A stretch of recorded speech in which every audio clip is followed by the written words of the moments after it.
வம்சம், பிரசன்ன ஜோதிடர் சுபமாரிமுத்து, திருப்பூர்லிருந்து இந்த பதிவு உங்களுக்காக. பரணி நட்சத்திரத்தில் மாந்தி இருந்தால் எந்த கோவிலுக்கு போனால் உங்களுடைய கர்ம வினை தீரும்? மாந்தி என்பது யார்?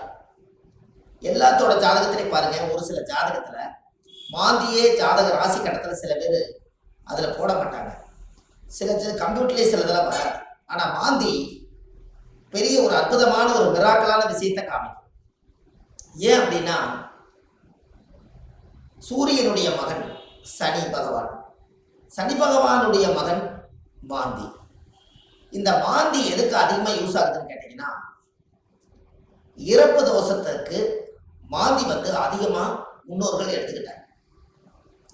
அப்போ இந்த மாந்தி நிற்கக்கூடிய நட்சத்திரங்கள் எல்லாம் எப்படி எல்லாம் செயல்படுது அப்படிங்கிறத இந்த பதிவுல நம்ம பார்க்க போறோம். இதை மறக்காம ஒரு பேனா நோட் எடுத்து குறிச்சு வச்சுக்கோங்க. இது வரக்கூடிய ஜோதிடர்களுக்கும் பயன்படும். நம்ம இந்த யூடியூப் சேனல் வள்ளுவர் வாக்கு யூடியூப் சேனல்ல போய் பார்க்குறவங்களுக்கும் பயன்படும். இனி வரக்கூடிய சந்ததிகளுக்கும் இது பயன்படும்.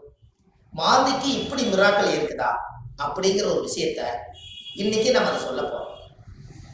இப்போ உங்க வாழ்க்கையில நீங்க தெரிஞ்சுக்க வேண்டிய விஷயம், இந்த மாந்திக்கு ஒவ்வொரு நட்சத்திரத்துக்கும் இந்த மாந்தி தோஷம் எப்படி உருவாகுது அப்படின்னா, அந்த காலத்துல குழுகன் நின்ற வீடு குட்டிச்சவர்னு சொன்னாங்க.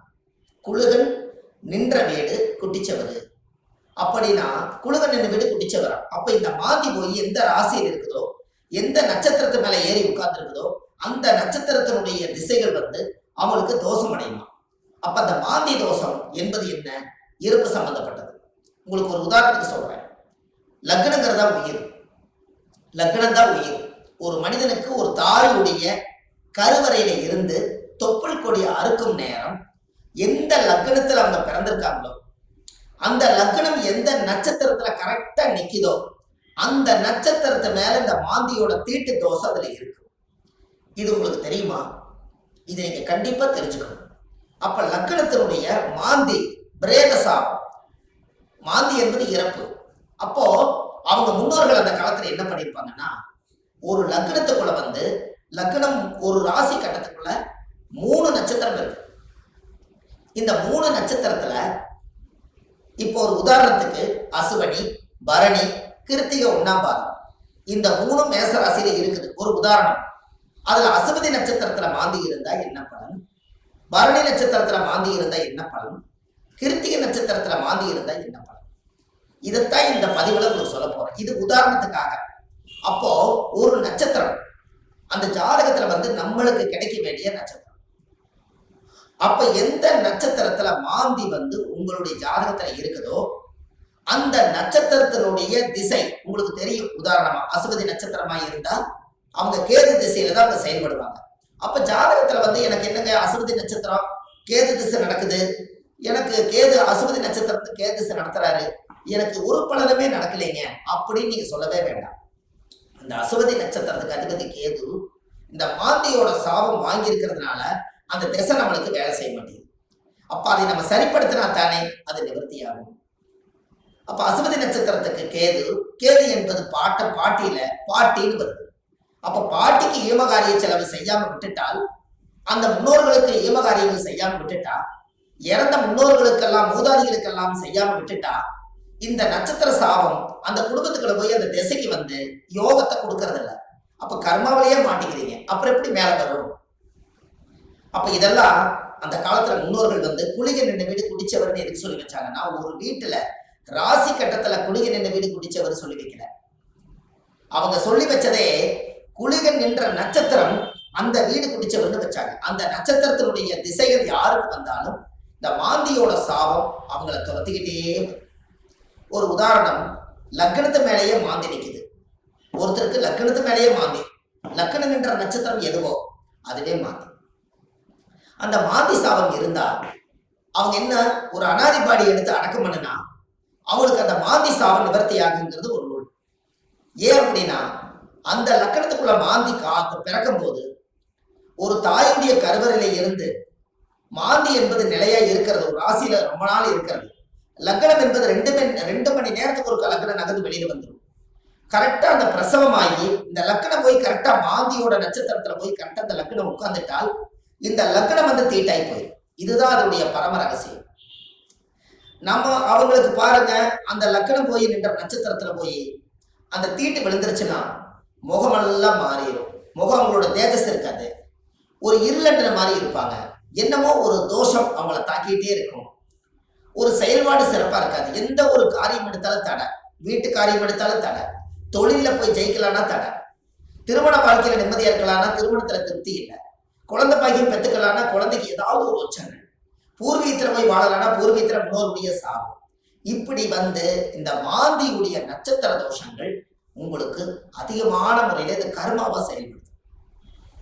அப்போ முன்னோர்கள் அந்த காலத்துல இதுக்கு எல்லாமே கோவில் வச்சிருக்காங்க பாருங்க. இதுதான் ஒரு ஹைலைட்.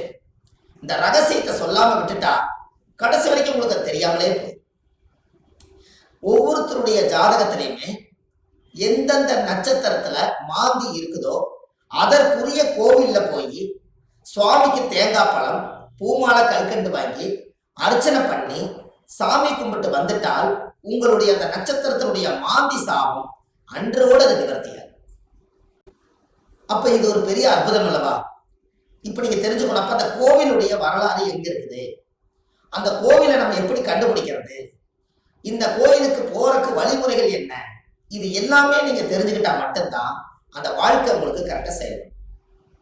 அப்போ முன்னோர்கள் அந்த காலத்துல சூரியனுடைய மகன் சனி பகவான், சனி பகவானுடைய மகன் மாந்தி. அப்ப அப்பாவுடைய பேரன் தான் நம்மளுக்கு மாந்தி தோஷமா வர்றாரு. அப்ப அப்பாவுடைய சொத்து பிள்ளைக்குத்தானா, அப்பாவுடைய பாவம் பிள்ளைக்குத்தானே. அந்த கர்மாவில் இருந்துதான் உங்களால வெளியில வர முடியல. அப்ப இது மூலியமா தான் உங்களுக்கு கர்மா செயல்படுது. பாருங்க, உங்களுக்கு தாத்தாவோட சொத்து அந்த காலத்துல பாத்தீங்கன்னா தாத்தாவோட சொத்தை கொண்டு போய் வாழ்ந்து முடிச்சுட்டு உயிர் எழுதும் போது பேரன் பேர்ல போய் எழுதுவார். அப்ப சூரியனுக்கும் சனி பகவானுக்கு தொடர்பு இல்லை, மாந்திக்கு தான் தொடர்பு வருது. அப்போ அந்த ஜாதகத்திலேயே அப்ப மாந்தி என்பது உள்வனை கர்மா. மாந்தி என்பது முன்னோர்களுக்கு திதி கொடுக்காம விட்டுட்டீங்கன்னா அது நட்சத்திரத்தினுடைய மாந்தி போய் அந்த தோஷம் அடைஞ்சிடும். அந்த திசைகள்ல நம்மளுக்கு சரியான பிரச்சனைகள் வந்து எல்லா கோயிலுக்கு போயிட்டு வந்துட்டேங்க, எல்லா பூஜையும் பண்ணிட்டு வந்துட்டேன், எல்லா பரிகாரங்களும் சொன்னதெல்லாம் செய்திருக்கேன். ஆனா ஏன் எனக்கு வந்து ஒவ்வொரு நாளும் பலாபலம் மாறி வருது, எனக்கு எதுவுமே நடக்கலையே, இப்படி ஒரு கேள்வி பிறக்குது. அப்ப அந்த ஜாதகத்தை வாங்கி பார்த்தா நீங்க என்ன நட்சத்திரத்துல திசை நடக்குதுன்னு கேட்டா எனக்கு ஒரு நட்சத்திரம் அஸ்வினியில திசை நடக்குது, எனக்கு கேது திசை நடக்குதுங்க. கேது அது மாந்தியோட நட்சத்திரம், அஸ்வினியில இருந்து நிற்கும். அப்போ இப்படித்தான் ஒவ்வொருத்தருடைய நட்சத்திரத்தையும் இந்த மாந்தி லாக் பண்ணி வச்சிருக்கு. இதை தெரிஞ்சுக்கிட்டாலே உங்க வாழ்க்கை ரொம்ப சிறப்பா இருக்குமே. அப்ப இந்த மாந்திங்கிற ஒரு கர்மா கேரளாவில எல்லாம் பாத்தீங்கன்னா குளிகனை வச்சுதான் ஜாதகமே கணிப்பாங்க. அவங்களுக்கு கர்ம வினையை கண்டுபிடிக்கிறதே குளிகனை வச்சுதான். அதனாலதான் குளிகன் இந்த வீடு குட்டிச்சவர்னு அந்த காலத்துல சொன்னது. கேரளாவில் பிரசன்னம் பார்த்தாங்கன்னா குளிகை தோஷம் இருக்குதுங்கிறத அவங்க அதை தெளிவா சொல்லுவாங்க. அப்ப அதை சொல்லி முதல் முன்னோர்களுடைய கர்மாவை நிவர்த்தி செய்துட்டா நீங்க இந்த பூமியில பிறக்கும் போது கொண்டு வந்த யோகம் வேலை செய்யுங்கிறது ஒரு நூல் உண்டு. அது அந்த காலத்துல இருந்தே இருக்கு.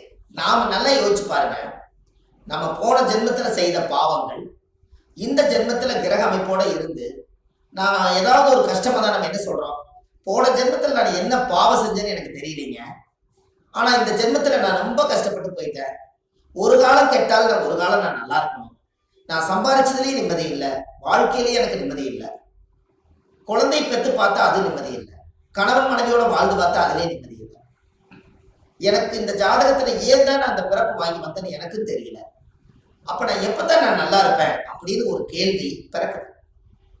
அப்ப இந்த இடத்துல என்னன்னு கேட்டா சூரியன் ஒரு ஜாதகத்துல உச்சமா இருக்காரு, நீங்க ஜம்முன்னு இருப்பீங்க, சனி உச்சமாக்குறாரு ஜம்முன்னு இருப்பீங்க, இதெல்லாம் ரைட்டு. ஆனால் இந்த கர்ம வினைங்கிறது ஒண்ணு என்னன்னா தாயுடைய கருவறையில இருந்து தொப்புள் கொடி அறுக்கும் போதே இந்த பிரபஞ்சம் கொடுக்கக்கூடிய அந்த கர்மா தோஷம் தான் அந்த லக்ன தோஷமோ இந்த நட்சத்திரத்தினுடைய மாந்தி தோஷம். அப்போ ஒவ்வொரு நட்சத்திரக்காரர்களுக்கும் மாந்தி எந்த நட்சத்திரத்துல இருக்குதோ அதுக்குரிய கோயிலுக்கு போயிட்டு வந்தீங்கன்னா கண்டிப்பா உங்க லைஃப்ல ஒரு மாற்றம் ஏற்படும்.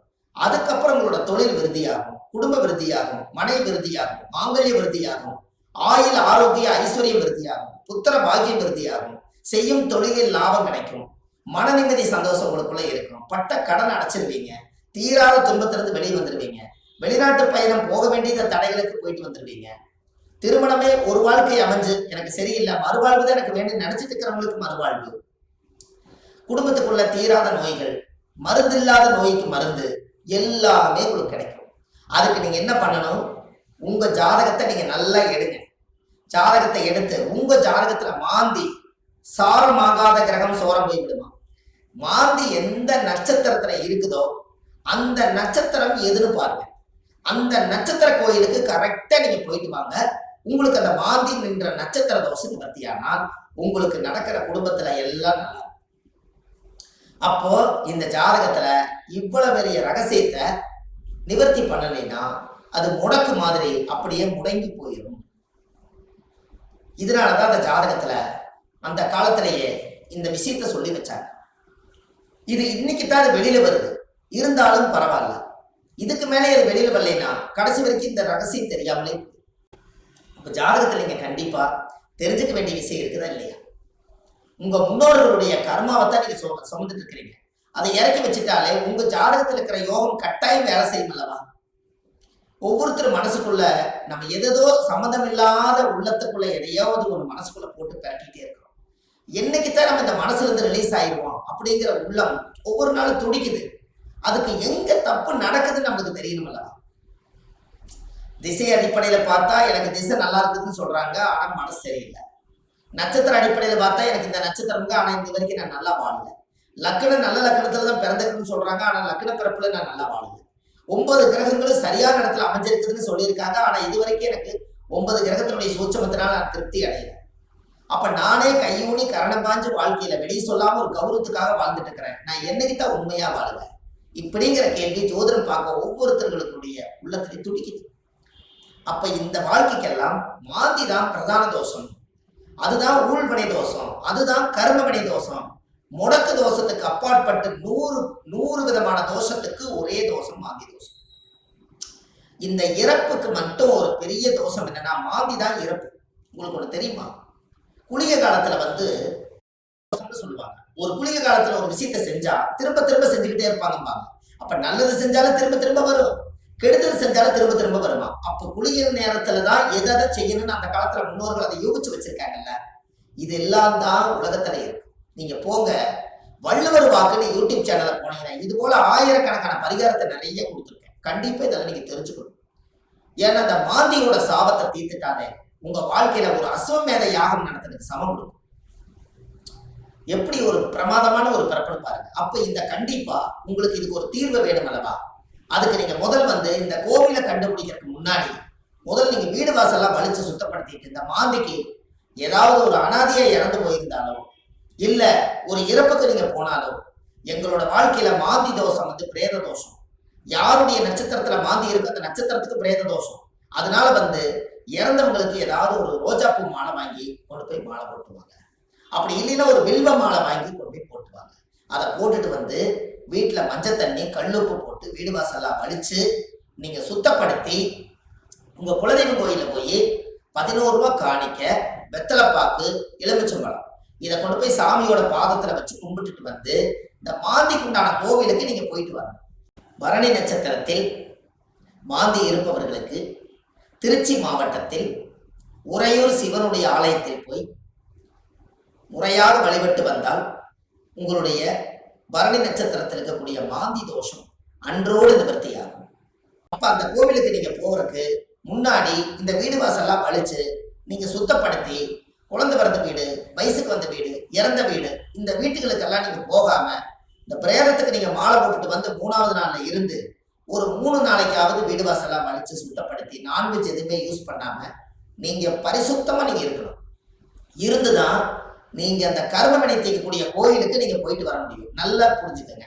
இதுல குலதெய்வம் எனக்கு தெரியலீங்கன்னு சொன்னால் உபாசன தெய்வம், நீங்க என்ன இஷ்ட தெய்வத்தை இப்ப வணங்கிட்டு இருக்கிறீங்களோ அந்த தெய்வத்தோட பாதத்துல வெத்தலை வாக்கு, எலுமிச்சம்பழம், பூ, பழம், கனி வச்சு சாமி கும்பிடுங்க. ஒருவேளை எனக்கு உபாசன தெய்வம் தெரியலனா விநாயகர் கோயில வச்சு சாமி கும்பிடுங்க. வினையை தீர்க்கக்கூடியவர் விநாயகர். அப்படி ஒருவேளை எனக்கு விநாயகர் கோயிலும் முடியலனா முருகன் கோயில்ல திருச்செந்தூர் முருகனை நினைச்சுக்கலாம். 6 வடை வீட்டுல எந்த வடை வேணாலும் நீங்க எடுத்துக்கலாம். இப்படி ஏதாவது ஒரு தெய்வாலயத்துல வெத்தலை பாக்கு 11 ரூபாய் காணிக்க, எலுமிச்சம்பழம் இதை வச்சு நான் இந்த கர்ம வினையை தீர்த்துட்டு வர்றேன், அதை தீர்த்துட்டு வந்ததுக்கு அப்புறம் என்னுடைய வாழ்வாதாரம் நல்லா இருக்குன்னு சொல்லி நீங்க அந்த ஒரு மூல மந்திரத்தை நீங்க ஒரு கோயில்ல போய் சொல்லணும். என்னன்னு சொல்லணும்? முற்பிறவியில செய்த பாவங்கள் என்னோட கர்மாவெல்லாம் தீரணும்னு சொல்லி கோயில்ல நீங்க விளக்கு போட்டு ஒரு 21 முறையாவது அந்த கோயில் முன்னாடி போய் சாமி கிட்ட சொல்லணும். என்னன்னு? முற்பிறவியில செய்த பாவங்கள் எப்பிறவிக்கும் தொடராமல் இருக்க, இப்பிறவியிலேயே என்னுடைய தந்தை வழியில வந்த கர்ம வினைகளும் தாய் வழியில வந்த கர்ம வினைகளும் என்னுடைய இந்த பூர்வ ஜென்மத்துல நான் இந்த பூமியில கொண்டு வந்த கர்ம வினைகளும் இன்றோடு நிவர்த்தி ஆகட்டுன்னு சொல்லி உங்க ஜாதகத்துல இந்த கர்மா தோஷத்தை நீங்க சுத்தப்படுத்தியாச்சுன்னா அன்னையோட உங்க வாழ்க்கை ரொம்ப சிறப்பா இருக்கும். இதை சொல்லி விளக்கு போட்டு சாமி கும்பிட்டு தேங்காய் பழம் பூமாலை கல்கண்டு வாங்கி அர்ச்சனை பண்ணி சாமி கும்பிட்டு வாங்க. அன்னையோட அது நிவர்த்தி ஆகும். அந்த கோவில் என்னங்கிறது தான் இப்போ உங்களுக்கு சொல்ல போறேன். ஏன்னா இந்த கோயில் நம்ம எப்ப சொல்லணுங்கிற ஒரு விதி இருக்குது. இந்த அர்த்தங்கள் எல்லாம் புரியாம நீங்க கோயிலுக்கு தெரிஞ்சிட்டாலோ கோயிலுக்கு போனாலோ விவரம் பத்தாது. அதனால நீங்க இதை செஞ்சீங்கன்னா உங்க வாழ்க்கை ரொம்ப பிரமாதமா இருக்கும் என்று சொல்லி இந்த ஒவ்வொருத்தரோட வாழ்க்கையிலையுமே இந்த மாந்தி தோஷம் நம்மளை ரொம்ப கடுமையான பாதிப்புல கொண்டு போய் எல்லா மக்களையும் உட்கார வச்சதுனால இந்த மாந்தியிலிருந்து நீங்க விடுதலை ஆயிட்டால் உங்களுக்கு சுதந்திரம் கிடைச்சாச்சு. உங்க ஜாதகத்தினுடைய பிடியிலிருந்து, தோஷத்தினுடைய பிடியிலிருந்து, உங்க வாழ்வாதாரத்தினுடைய பிடியிலிருந்து நீங்க மிகப்பெரிய பிரம்மாண்டமான ஒரு ஆரோக்கியமான வாழ்க்கை வாழுவீங்க. இந்த மாந்தி சாபத்தை நிவர்த்தி பண்ணிட்டு வாங்க. உங்க வாழ்க்கை எப்படி இருக்குதுன்னு மட்டும் பாருங்க.